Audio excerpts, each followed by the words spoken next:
A California family was shocked, I say, And horrified. to find a stranger's body on display at a memorial service for their loved one at Forest Lawn Covina Hills Funeral Home in L.A. So the funeral home staff, trying to do damage control, they ushered the family into a different room at the facility after the apparent mix-up.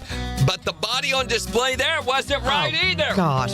So the upheaval was so unnerving that the deceased uncle had a heart attack in the chapel, only to wake up 3 days later in a hospital on life support. How can we create a Oh, my sustainable business model that recreates itself? Wait, I've got an idea. The Forest Lawn blamed the mishap on a scheduling error and offered the family $200 in compensation, which, by the way, that is only 1% of the nearly $20,000 funeral cost. But the family is suing the funeral home for emotional distress and negligence. What the heck?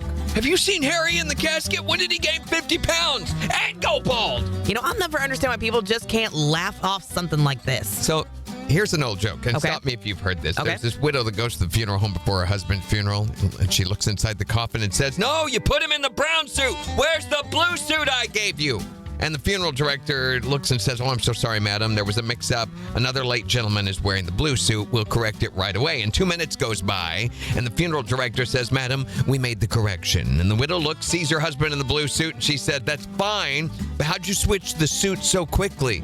And the funeral director said, "Oh, we didn't switch the suits. We switched the heads." Yeah. We'll take a look.